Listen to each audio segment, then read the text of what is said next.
함께 보실 하나님의 말씀은 열왕기상 11장 9절로 10절 말씀입니다. 열왕기상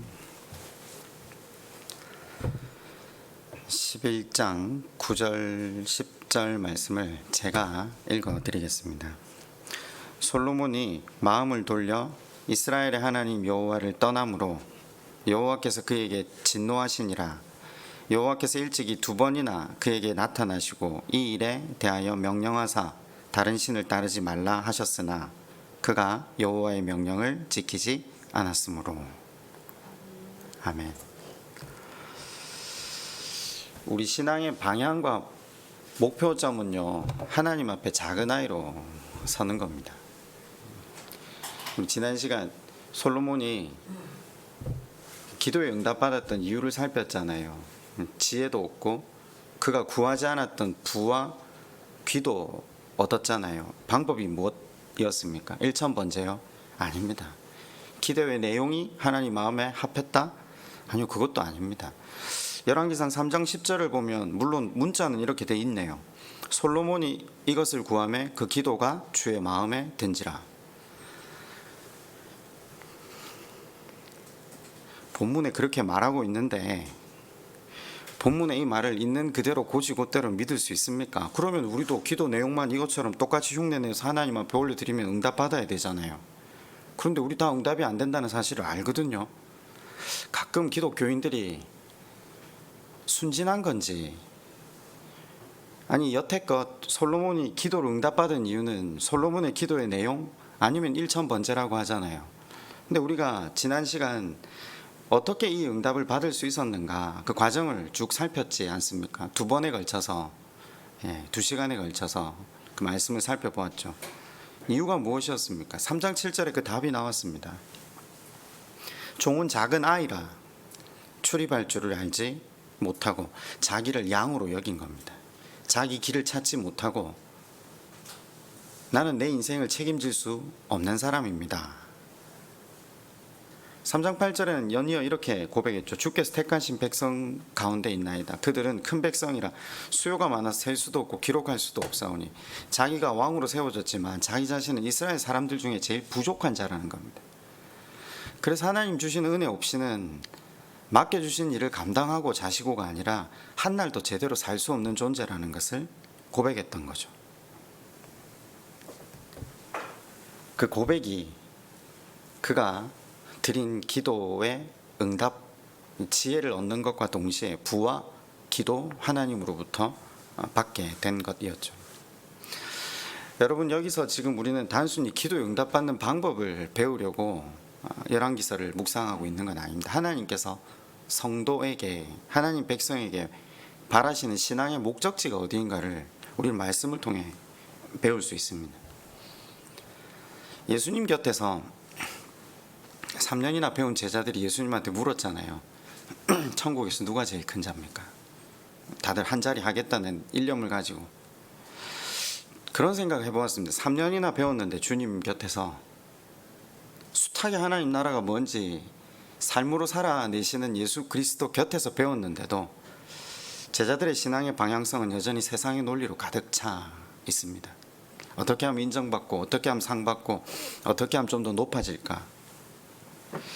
제자들이 가지고 있는 의도를 잘 아셨던 주님은 누가 큰 자가 될 수 있다라고 대답을 안 하시고 어린아이와 같지 않으면 천국을 못 간다라고 말씀을 하십니다.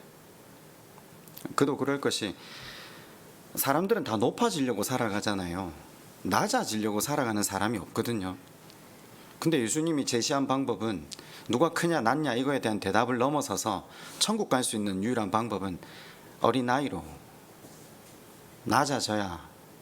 여기서 낮아진다는 건 문자 그대로 성공하거나 사장이 되거나 높아지지 말라 이 말이 아니라 섬기고 희생하는 자로. 왜냐? 그 섬김과 희생 덕분에 생명을 얻었기 때문에. 낮아지려고 살아가는 사람들이 주변에 많습니까? 그리스도인들조차, 우리도 평생 주님 곁에 있었지만 주님 말씀의 그 의미를 깨달아서 주님께서 요청하시는 그 목표를 향해 달리는 사람들이 과연 얼마나 될까 하는 생각을 해봅니다. 세상 사람들이나 그리스도인들이나 성공하려고 예수를 수단 삼고 하나님을 목적 수단 삼는 사람들이 얼마나 많습니까? 예수님이 이 땅에 오셔서 삶을 통해서 그 다스림과 통치를 통해서 하나님 나라의 삶의 방식을 우리에게 가르쳐 주셨습니다. 제자들에게 가르쳐 주시듯 신앙의 방향이 어디가 되어야 하는지, 말씀 앞에 내가 누구인지를 깨닫고 하나님 그분만 온전히 의지함으로 그분과 바른 관계 속으로 들어가는 것, 그것이 하나님께서 모든 인생에 원하시는 신앙의 방향이죠. 그걸 바꿔 말하면 자기 부인이라는 표현을 쓰죠. 아시다시피 솔로몬은 제위 초기에 왕이 되었지만 왕으로서 권위를 갖지 못했잖아요. 초라한 왕이었죠.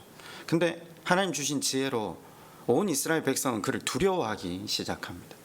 권위뿐만 아니라 지혜뿐만 아니라 하나님께서 부와 귀를 주시면서 한 말씀을 덧붙이십니다. 네가 내 앞에서 평생 나를 의지하면 내가 너의 평생을 존귀하게 해주겠다. 여러분, 이게 무슨 말입니까? 바꿔 말하면 네가 일평생 내 앞에서 어린아이로 너 자신을 작은 자로 여기고 나를 의지하고 살면 내가 너의 평생을 존귀하게 해주겠다. 하나님께서 솔로몬에게 허락해 주신 부와 기가 어느 정도였는가? 그게 4장으로 한번 가보실래요? 이제 성경을 좀 큰 시각 깨틀에서 11장까지 한번 살펴보려고 합니다. 4장 20절에 유다와 이스라엘의 인구가 바닷가의 모래같이 많게 되매 먹고 마시며 즐거워하였으며, 인구가 일단 바닷가의 모래처럼 많아졌다. 여러분, 3000년 전 한 나라의 국부를 말할 때 뭘 먼저 계산하겠습니까? 당연히 인구죠. 그 당시 인구는 생산 기계고 공장이고 노동력 아닙니까? 근데 사실 지금도 인구가 많은 나라가 대국으로 불리지 않습니까? 근데 그 당시 이스라엘이 바닷가에 모래알 만큼 인구가 많아졌다라고 합니다. 그러면서 4장 21절은 그 이스라엘의 영토의 영역을 이야기합니다. 솔로몬이 그 강에서부터 블레셋 사람의 땅에 이르기까지와 애굽 지경에 미치기까지 모든 나라를 다스림으로 솔로몬이 사는 동안에 그 나라들이 조공을 바쳐 섬겼더라. 이스라엘 역사상 영토가 가장 광활한 때라는 것을 밝히면서 22절은 이렇게 계속 전개합니다. 솔로몬의 하루의 음식물은 가는 밀가루가 30고루요, 굵은 밀가루 60고루요, 살찐 소가 10마리요, 초장의 소가 20마리요, 양이 100마리이며 그 외 숫사슴과 노루와 암사슴과 살찐 새들이었더라. 왕궁에서 1일 소비하는 식량 양이 이 정도였다는 거죠. 궁에서 일하는 사람이 얼마나 많은지 감이 안 잡힐 정도 아닙니까? 자, 첫 번째 인구, 두 번째 영토, 세 번째 물자가 얼마나 풍성한지를 보여주죠. 하나님이 완벽하게 이 모든 것을 솔로몬에게 다 허락하시면서 하나를 더해 주십니다. 4장 29절입니다. 하나님이 솔로몬에게 지혜와 총명을 심히 많이 주시고 또 넓은 마음을 주시되 바닷가에 모래같이 하시니, 솔로몬의 지혜가 동쪽 사람의 지혜와 애굽의 모든 지혜보다 뛰어난지라. 넓은 마음, 여러분,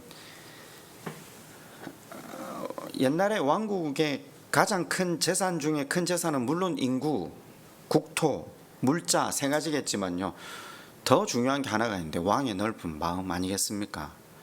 왕이 넓은 마음을 가지지 못하면 그 왕 때문에 백성들은 고통 속에 빠지는 것이 우리가 역사를 통해 얼마나 많이 봤습니까? 어진 왕, 넓은 마음을 가진 왕 없이는 태평성대를 이룬다는 게 불가능하잖아요. 근데 하나님께서는 인구, 국토, 자원보다 더 큰 복인 넓은 마음을 솔로몬에게 허락해 주셨던 거죠. 32절에 보면 그가 잠언 3000가지를 말하였고 그의 노래는 1005편이며 이렇게 쭉 이야기하면서, 그래서 그 결과로 34절에 사람들이 솔로몬의 지혜를 들으러 왔으니 이는 그의 지혜의 소문을 들은 천하 모든 왕들이 보낸 자들이더라. 잠언 3000을 말할 만큼 놀라운 지혜와 또 넓은 마음을 허락하셨으니까 다른 나라의 왕들마저 그 앞에 와 굴복하며 조언을 구하고 있는 거죠. 자, 솔로몬이 자기가 구하지 아니한 부와 기로 자기에게 하나님께서 복을 내리셨을 때 무엇으로 응답을 드리고 있는가? 하나님의 집을 지어 드리는 것으로 응답하고 있습니다. 열왕기상 5장 1절부터요. 12절까지는 나중에 집에 가서 한번 읽어보십시오. 솔로몬이 성전을 짓기 위해 행한 첫 번째 일입니다. 레바논의 히람과 조약을 맺습니다.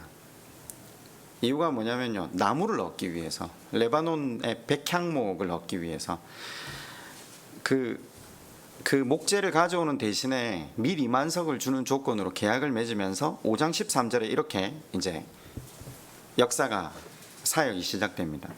이에 솔로몬 왕이 온 이스라엘 가운데서 역군을 불러일으키니 그 역군의 수가 3만이라 솔로몬이 그들을 한 달에 10,000명씩 번갈아 레바논으로 보내매 그들이 한 달은 레바논에 있고 2달은 집에 있으며 아도니람은 감독이 되었고, 레바논의 백향목을 벌목하기 위해서 사람을 3만 명 동원했습니다. 10,000명씩 세조로 나누어서 한 달은 나가서 일하고 2달은 집에 와서 쉬고, 그죠?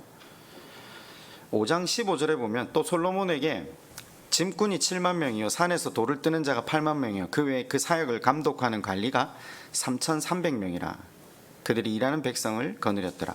벌목군 3만 명, 인부 7만 명, 채석공 8만 명, 감독 3,300명. 제가 산수를 해보면요 18만 3,300명. 지금도 18만 3,300명 동원하는 게 쉽지 않을 건데, 그죠? 3,000년 전에. 근데 이 공사를 6장 1절로 넘어가면요 제위 4년에 시작했다라고 표현하거든요. 그리고 6장 37절과 38절에 보면 제위 11년에 이 공사가 끝났다라고 합니다. 38절을 보면 그 하반절에 보면 솔로몬이 7년 동안 성전을 건축하였더라. 이 18만 3,300명을 동원해서 7년 동안 건축한 이 성전의 규모나 내용을 살펴보면요 설명할 수 없을 만큼 광활합니다. 네. 이때 솔로몬이 성전을 지어 바치면서 어떻게 고백했냐? 하늘의 하늘이라도 하나님을 수용하지 못하겠거늘 하물며 내가 손으로 지은 이 집에서 하나님이 갇혀 계시겠습니까? 이렇게 고백을 했습니다. 솔로몬은 알고 있었습니다. 왜 짓는가? 이 성전을 중심으로 하나님을 배우고 그리고 성전 밖에 나아가 하나님과 동행하는 사람이 되려고 성전을 지어 바친다고 고백하고 있습니다. 저는 일단 의심 없이 고백을 받아들이고 싶습니다. 의심하고 싶지 않습니다. 근데 왜 이렇게 표현을 하냐면요 열왕기서 5장, 6장, 7장을 보면 고백의 내용과는 좀 다르게 성전을 짓는 과정을 보면 사실은 국민들의 원성이 얼마나 자자했을까요? 남편이 한 달 밖에 나가서 못 돌아오면 여러분은 어떤 마음이실까요? 그것도 옛날에 3,000년 전에, 그죠? 근데 그걸 7년을 하고 나서 그대로 끝나는 것도 아니잖아요. 다시 자기 궁 짓고 성전 짓는데, 아니 성벽 짓는데 13년을 더 돌리거든요. 그리고 이 성전을 짓는 것도 하나님께서 이렇게 과한 걸 요구하신 적이 없음에도 불구하고 금으로 칠갑을 하고 있다라고 제가 표현을 한 적이 있습니다. 자, 거두절미하고 성전을 하나님께 아름답게 지어 바쳤다고, 그에 대해서 하나님이 또 어떻게 응답을 하시는가? 열왕기상 10장 14절입니다. 솔로몬의 세입금의 무게가 금 666달란트요. 하나님께서 갑자기 왜 솔로몬이 걷어들이는 세금의 내용을 이야기하십니까? 금의 무게가 666달란트, 666이네요. 뭘 또 따지고 들려 이게 아니라 계산해 보면 22,644kg 금. 3,000년 전에 22,644kg의 금이면 그냥 이건 환산할 수 없는. 성경이 이걸 왜 밝히죠? 하나님께서 얼마나 큰 물질을 그에게 부어주시는가. 그러면서 15절에 보면 그 외에 또 상인들과 무역하는 객상과 아라비아의 모든 왕들과 나라의 고관들에게서도 가져온지라. 세금 이외에도 무역을 통해 들어온 관세가 엄청나다는 것을 지금 밝히는 겁니다. 21절에 보면 솔로몬 왕이 마시는 그릇은 다 금이요 레바논 나무 궁의 그릇들도 다 정금이라. 은기물이 없으니 솔로몬의 시대에 은을 귀히 여기지 아니함은 워낙 부가 쏟아 들어왔기 때문에 은은 취급도 안 하는 거죠. 그죠? 자, 그러면서 10장 26절에는 이렇게 또 증거됩니다. 솔로몬이 병거와 마병을 모으매 병거가 1,400대요 마병이 12,000명이라. 병거 성에도 두고 예루살렘 왕에게도 두었으며. 병거가 1400승이라면 여러분은 지금 이게 크게 안 와닿겠지만 오늘로 치면 탱크입니다. 탱크가 1400대. 이때는 전차가 많은 나라가 무조건 이기거든요. 거기에 마병이 12,000. 여기서 말하는 마병은 지금으로 치면 공수부대원 정도, 특수부대원 정도 될 겁니다. 하나님께서 솔로몬에게 약속했던 것을 이루어 주신 것을 솔로몬이 예루살렘 성전을 지어서 하나님께 바쳤고, 하나님을 바라보는 그에게 하나님은 다시금 존귀케 해주십니다. 그러면 자, 이제 순서가 다시 솔로몬은 하나님을 바라봄으로 감사로 자신을 의탁하면 순서가 맞아떨어지잖아요. 근데 11장 1절에 어떻게 시작하느냐, 제목이 어떻게 돼 있어요? 종이 성경 가지신 분들은 여기 11장의 제목이 나와 있죠. 솔로몬의 마음이 여호와를 떠나다. 솔로몬 왕이 바로의 딸 외에 이방의 많은 여인을 사랑하였으니 곧 모압과 암몬과 에돔과 시돈과 헷 여인이라. 여호와께서 일찍이 이 여러 백성에 대해 이스라엘 자손에게 말씀하시기를 너희는 그들과 서로 통혼하지 말며 그들도 너희와 서로 통혼하게 하지 말라. 그들이 반드시 너희의 마음을 돌려 그들의 신들을 따르게 하리라 하셨으나 솔로몬이 그들을 사랑하였더라. 부와 기와 명예가 극치에 달했을 때 솔로몬이 한 게 뭔가? 이방 여인들에게 빠져든 것입니다. 아시다시피 제위 초기에도 자기 왕의 권위를 세워보기 위해서 이스라엘 왕이 해서는 안 되는 이집트 공주와 결혼을 했잖아요. 근데 그때는 한 명하고 결혼하는 것으로 멈춰서 있었는데 지금은 지켜야 할 선이 없어진 겁니다. 그나마 그때는 작은 아이로 설 수밖에 없었던 때였기 때문에 작은 아이로 서 있었는데 그때도 실수가 없었던 건 아닙니다. 작은 아이임을 알았기 때문에 그나마 그 선 앞에서 멈추어 살았는데, 그나마 예배도 드리러 오고 그나마 기도도 했는데 하나님 앞에 어른이 되어버린 이후로 그나마 선이 사라진 겁니다. 11장 3절은 이렇게 전개됩니다. 왕은 후궁이 700명이요 첩이 300명이라. 그러니까 아까 말씀드린 그 이방 여인들과의 결혼 이외에도 지금 솔로몬이 관계를 맺고 살아가는 여자가 1000명이 넘는다라는 것을 성경은 밝히고 있습니다.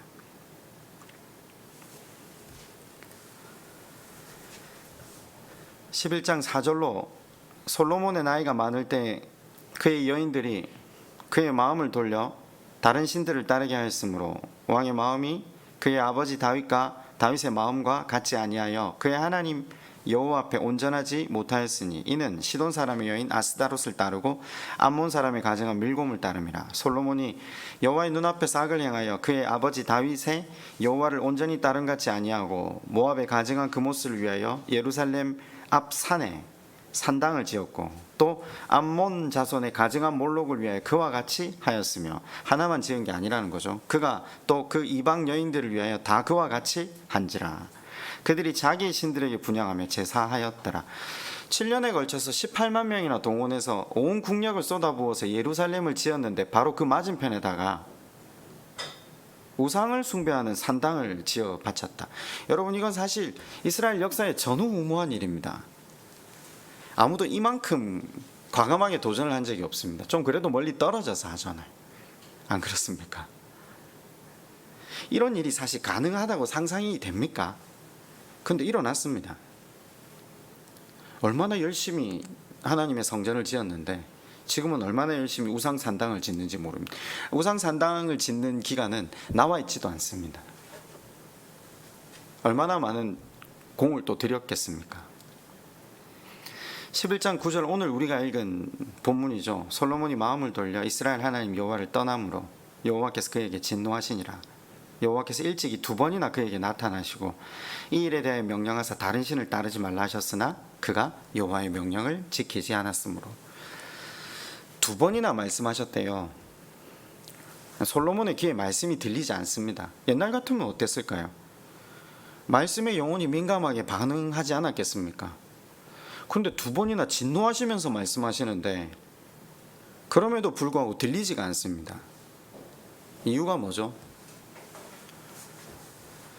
하나님 앞에 어른이 됐기 때문입니다. 일천 번제를 드리면서 하나님께 솔로몬에게 나타나셔서 너 뭘 원하니 했을 때 솔로몬이 뭐라고 이야기했습니까? 하나님, 저는 작은 아이입니다. 자신을 작은 아이로 여기고 있을 때 하나님의 음성에 대해서 민감했거든요. 내가 나를 지킬 수 없다.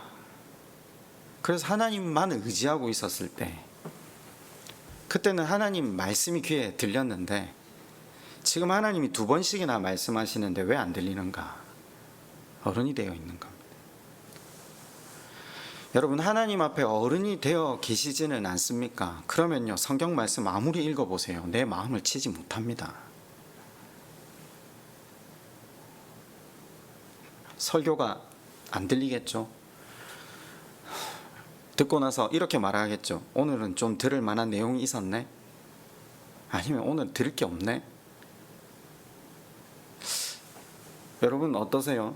하나님 앞에 작은 아이로 살고 계십니까? 아니면 하나님 앞에 어른으로 살고 계십니까?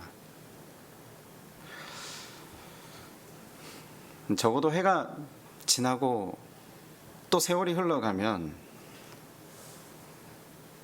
저는 예배의 자리에, 기도의 자리에 사람들이 더 많이 나올 거라고 생각하면서 목회를 하고 있는 중입니다. 왜냐하면 말씀 앞에서 지금 우리가 누군지를 날마다 비추어 가면서 우리가 말씀 안에서 하나님 바라보는 것 이외에는 소망이 없다는 걸 배우면서 살아가잖아요. 여러분 어떠세요? 어른으로 살고 계십니까? 아이로 살고 계십니까? 그 실은 내가 사람들 앞에서 말하고 있는 모양새를 보면 압니다. 내가 주신 오늘을 어떻게 사용하는가를 보면 압니다. 오늘을 나의 욕망을 만족해 할 도구로 사용하고 있는가? 아니 매일매일이 나의 만족만을 위한 날인가? 아니 솔로몬이 그렇잖아요. 어제까지만 해도 내게 주신 부와 기와 지혜로 하나님 내게 허락하신 사람들을 위해 살기를 소망했던 그가 어른이 되니까요, 이제 자기 입, 자기 눈, 자기 귀를 즐겁게 하려고 살아가는 사람으로 전락하잖아요. 아니 그러면 여기 솔로몬이 어른이 되었을 때, 만약에 우리가 어린아이로 하나님 앞에 서지 못하고 어른이 된다면 솔로몬과 다를 바가 있겠습니까? 물론 이렇게 쉽게 말씀은 하실 수 있겠죠. 나는 1000명의 후궁은 없다. 네. 근데 매일 나한테 주어진 시간과 돈과 건강으로 뭐에 열중하고 살고 있는가? 맛있는 거? 운동? 정신적 만족?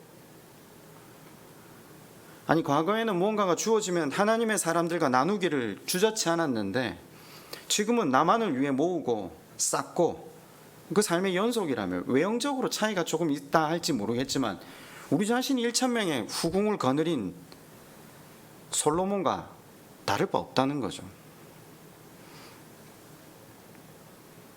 우상의 산당을 성전 앞에 짓는 솔로몬이나 교회 문 나서는 순간부터 물질을 나의 가치로 삼는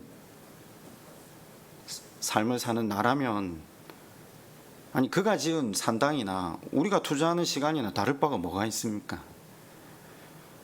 솔로몬은 시대의 탕하라고 부르면서 우리 자신을 바라보는 데는 굉장히 시선이 관대하지 않습니까?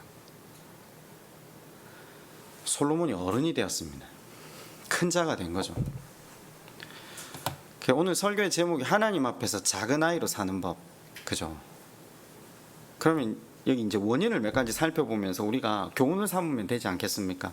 솔로몬이 언제 이렇게 됐습니까? 처음부터는 이러지 않았잖아요. 언제 하나님 앞에서 어른이 됐죠? 스스로 큰 업적을 이루고 난 이후입니다. 예루살렘 성전 짓고 난 다음 스스로 큰 자가 된 거죠. 결국 인생은 자기의 절정기를 조심해야 됩니다. 절정기에 서고 보니까 결국 과거를 돌아보니 내가 잘나서 왕이 된 거고, 내가 잘나서 건축한 거고, 내가 잘나서 이 나라 이렇게 멋지게 세운 거고, 내 능력으로 착각하는 거죠. 그래서 어른이 됩니다.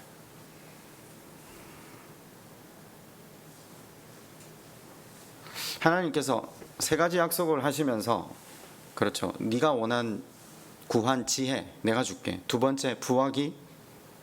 그러면서 네가 말씀 안에서 나를 바라보는 어린아이로 사는 한 내가 평생을 너 존귀하게 해주겠다 약속하셨잖아요. 근데 솔로몬이 세 번째에서 실패한 거죠. 초지일관하는 데서 실패한 거죠. 무엇에 실패했다고요? 자기 자신에 대한 바른 인식을 계속 가지는 데 실패했다는 겁니다. 가끔 그런 생각을 해봅니다. 가끔 과연 자기 인식을 계속 바로 하면서 나아갈 수 있는 사람이 있는가? 없죠. 이게 성령의 능력과 조명하심과 은혜가 아니면 불가능하다고 이야기하잖아요. 그래서 교회가 존재한다고 말씀을 드렸고, 그래서 예배 드린다고 했습니다. 그래서 말씀을 통해 우리를 비추고 우리의 현실을 목도하는 것이 우리에게 얼마나 큰 복이 되는가. 성경은 굉장히 역설적으로 우리에게 다가옵니다. 우리는 옛날부터 예배를 드리면 은혜를 받아야 되고 감동이 있어야 되고 위로만 있어야 된다는데, 성경은 굉장히 역설적으로 이야기합니다. 그리스도의 십자가 이외에는 우리에게 결코 은혜가 없다라는 말로 우리에게 다가옵니다. 근데 그러면서도 사실 하나님은 말씀은 또 그래 하시지만 부와 기와 명예를 또 다 뺏어가시지도 않아요. 인생이 누리고자 하는 것, 원하는 걸 너무 잘 아시는 분이세요. 참 하나님의 고통과 아픔이 느껴지시지 않습니까? 하나님이 솔로몬을 사랑하신다면 가만히 두겠습니까? 아니요, 깨워야 되잖아요. 그래서 하나님이 솔로몬을 가만히 두시지 않고 흔들어 깨우십니다. 말을 해도 안 들으면 어떻게 해야 됩니까? 듣도록 해야 되겠죠. 11장 14절에서부터는 하나님이 흔들어 깨우시는 방법들이 나옵니다. 여호와께서 에돔 사람 하닷을 일으켜. 23절에는 하나님이 또 엘리아다의 아들 르손을 일으켜. 26절에는 솔로몬의 신하 느밧의 아들 여로보암이 손을 들어 왕을 대적하였으니. 근데 솔로몬 밑에 있는 사람들이 들고 일어나서 나라를 찢기 시작합니다. 하나님께서 허락하신 것인데 그것이 마치 자기의 능력으로 된 것이냐. 하나님 앞에 어른이 된 그에게 하나님께서 다시 그가 말씀의 귀를 기울이지 않으면 안 되도록 흔들어서 찢으시고 깨우셨습니다. 그래서 다시 하나님의 말씀이 그의 귓전에 들리게 하십니다. 하나님의 이와 같은 찢으심이 없었다면 솔로몬은 절대 구원받지 못했을 겁니다. 그죠? 근데 이런 과정을 거쳐서 솔로몬이 하나님 앞으로 되돌아왔다는 증거가 어디 있죠? 그게 전도서입니다. 그게 전도서입니다. 전도서 1장 1절로 한번 가보실래요? 전도서 1장 1절 제목은 뭐라고 돼 있죠? 저는 이게 제목을 참 잘못 지었다고 생각해요. 이거 성경이 아니잖아요. 제목을 어떻게 짓느냐에 따라서 우리가 읽는 사람이 사실은 방향성을 잡거든요. 근데 가끔은 정말 본문의 의도와 너무 읽지 못한 문자 그대로를 그냥 적어 놓은 것 같아요. 모든 것이 헛되다. 근데 모든 것이 헛되다 해놓고 1절은 어떻게 시작되죠? 한번 읽어보실래요? 시작.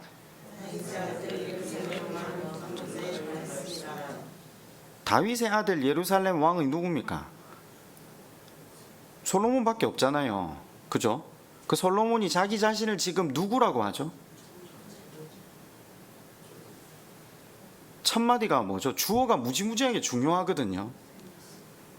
그 세상 다 포기한 사람이라, 그래서 2절부터 허무와 절망을 노래한 것처럼 보인다면요, 주어를 전도자라고 절대 안 해야 돼요. 안 그렇습니까? 지금 전도자라는 말은요, 어린아이보다 한 급 더 밑이에요. 하나님이 더 원하시는 표현으로 자기 자신의 정체성을, 존재의 목적을 정확하게 인지하고 지금 전도서를 기술해 가는 거예요. 자기가 어떤 존재인지, 하나님 그분의 뜻, 인생을 향한 의도, 계획들을 전하는 자로서 지금 여기 섰다는 겁니다. 이해가 되십니까? 그래서 제가 일전에 그래도 괜찮아 설교를 하면서 전도서를 쭉 설명을 다 했습니다. 네, 다 했습니다. 전도서의 주제가 뭐라고요? 저 한번 다시 보시겠습니까? 계시록의 주제가 뭐라고요? 화이팅. 전도서의 주제가 뭐라고요? 기억 안 나시면 안 되는데요. 누려라. 예. 전도서는 헛되고 헛되니 헛되고 헛되도다가 아니래요. 전도서는 그 말 하다가 한국말도 끝까지 들어봐야 알지만 히브리 말도 끝까지 들어봐야 알잖아요. 중간에 뭐라고 하고 있는데, 그래서 인간이 뭘 해라고 하는 거죠? 끝으로 가볼까요? 12장 13절입니다. 전도서 12장 13절. 이게 헛되고 헛되다 하면 자칫 잘못 해석하면 하나님 믿는 인생마저도 헛되다 이렇게 생각하는데, 아니요. 솔로몬이 탄식한 건요, 하나님 앞에 어른처럼 살았던 그 인생이 헛되다는 겁니다. 그래서 12장 13절에 뭐라고 맺죠? 이 일의 결국을 다 들었으니 하나님을 경외하고 그의 명령을 지킬지어다. 이것이 모든 사람의 본분이니라. 하나님 경외하고 그 명령을 지키는 것. 내가 왜 인생이 허무하다고 말하는지 너희들이 이제 다 들었지. 하나님 밖에 있는 것, 하나님 앞에 어른으로 사는 것, 그것만큼 허무한 인생이 되는 길이 없어. 하나님만의 작은 아이로 하나님만 의지하고 살 때 하나님이 헤아려 주시는 복들이 얼마나 많은지 그것들을 누리며 하나님 안에서 살아가는 것이 인생에게 가장 큰 복이야. 하나님 앞에 헛되이 어른처럼 살려 하지 말고 평생 작은 아이로 살아라. 그것이 이 본문의 핵심이 되는 거죠.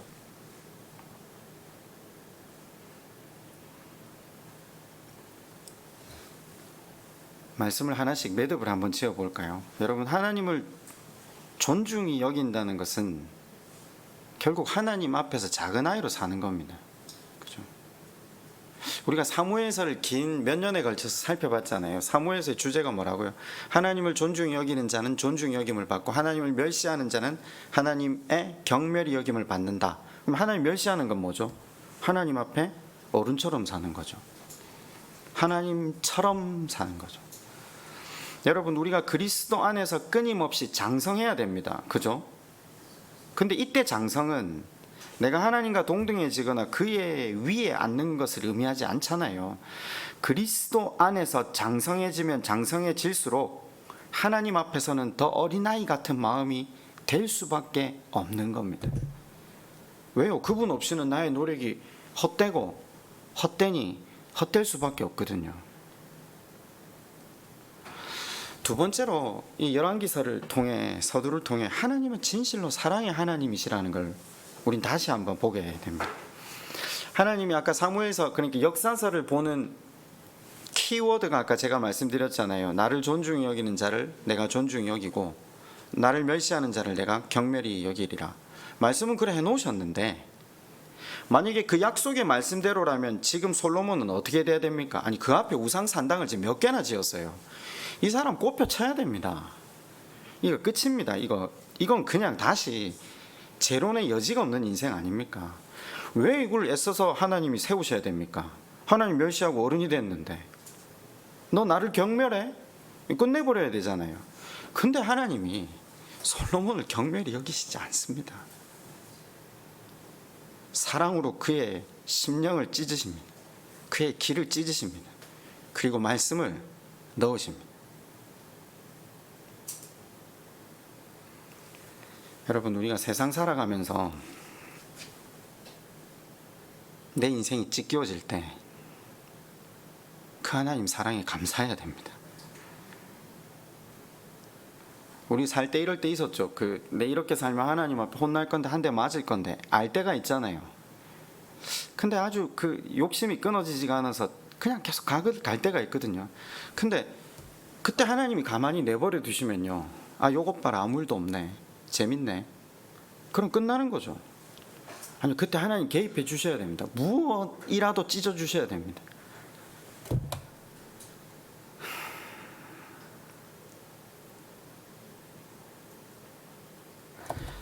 제가 어제 어떤 목사님 칼럼을 읽었는데, 미국에서 목회하시던 분이었는데 이제 마지막으로 은퇴를 하시더라. 은퇴하시면서 칼럼을 적어 놓으신 글을 이렇게 쭉 읽다 보니까 목회 중반쯤에 자기 딸이 한 명 있었는데, 그 딸이 이제 흑인들 봉사하는 데 갔다가 칼에 찔려서 현장에서 즉사를 하더라고요.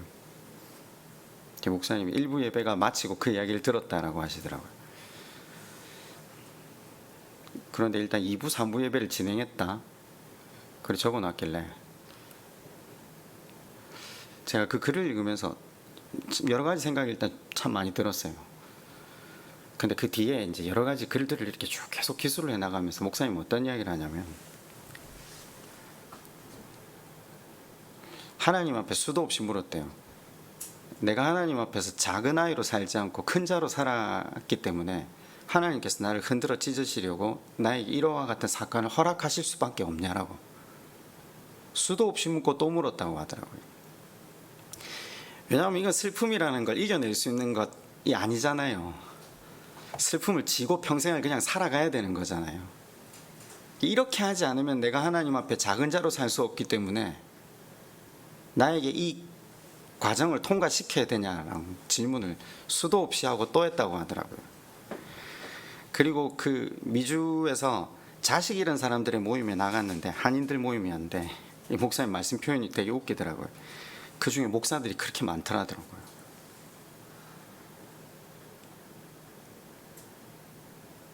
도대체 목사라는 존재는 얼마나 하나님 앞에 큰 자로 살아가기에 하나님께서는 이와 같은 방법밖에 우리에게 쓰실 수 없습니까?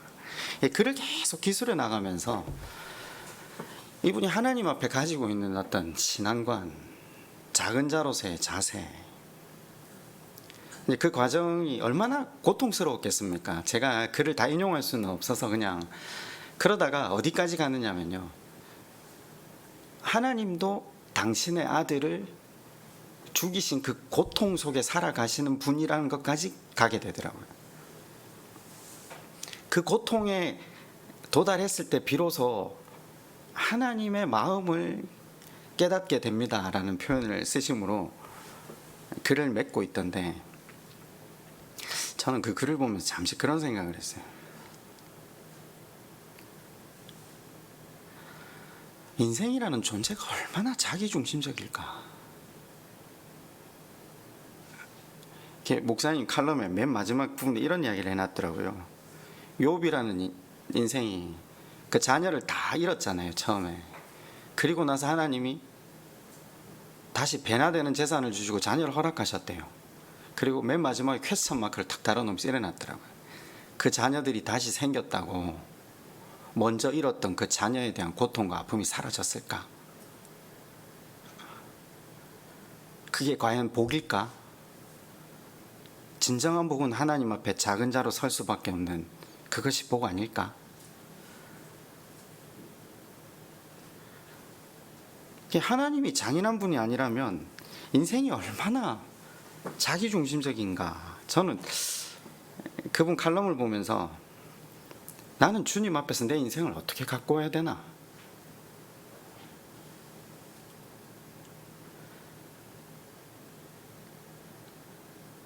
여러분, 우리가 인생을 허비하는 자가 되지 않아야 하지 않습니까? 다윗이 인생의 절정에서 밧세바 사건을 맞이하잖아요. 얼마나 큰 고통을 겪습니까? 그리고 굉장히 긴 세월 동안 다윗은 자식들이 쿠데타를 일으키는 보응을 받습니다. 온 사람들이 자기에게 등을 돌리는 고통을 받습니다. 얼마나 괴로움 그 자체였겠습니까? 솔로몬도 마찬가지잖아요. 그죠? 근데 이걸 솔로몬만의 이야기, 다윗만의 이야기로 본다면 다 틀렸죠. 아닙니다. 우리가 지금까지 살아오는 동안에 우리가 한 경험입니다.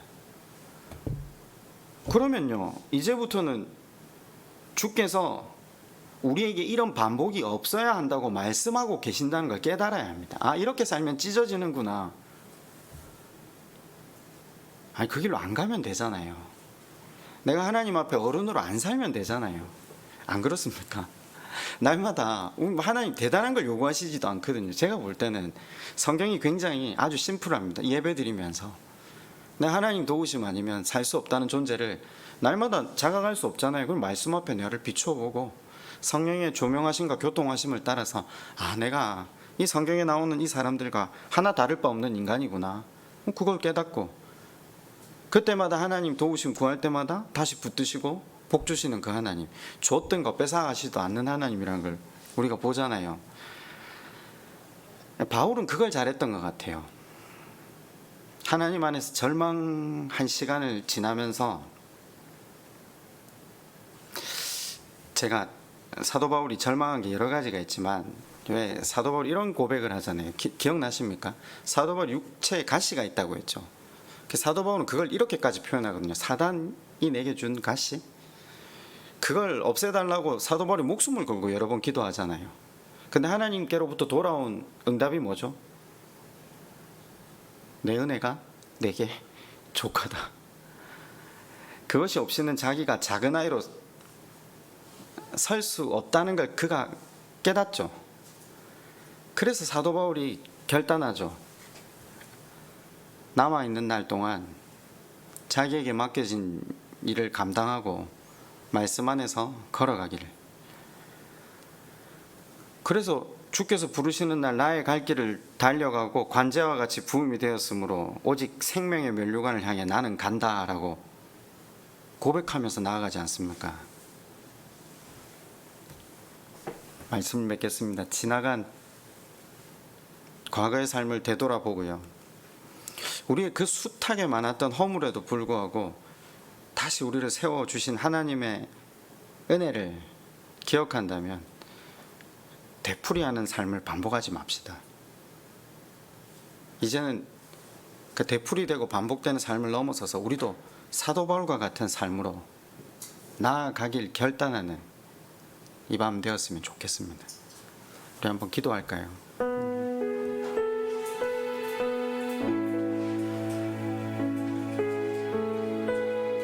혹시 지금 살아가시는 기간 동안 하나님 앞에 어른이 되어서 하나님 우리 마음을 찢으시고 계시는 일은 없지는 않습니까? 돌아가면 됩니다. 하나님 앞에 작은 자로 서면 됩니다.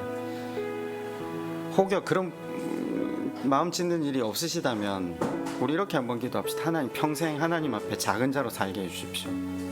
예배 드릴 때마다, 기도할 때마다 성령의 능력과 그 성령의 은혜를 힘입어 하나님 앞에 내가 누구인지를 바로 보며 하나님만 의지하며 나아가는 인생 되게 해달라고, 우리 그렇게 기도하시고 또 각자 기도 제목을 따라 기도하시고 자유롭게 돌아가시면 좋겠습니다. 기도하겠습니다.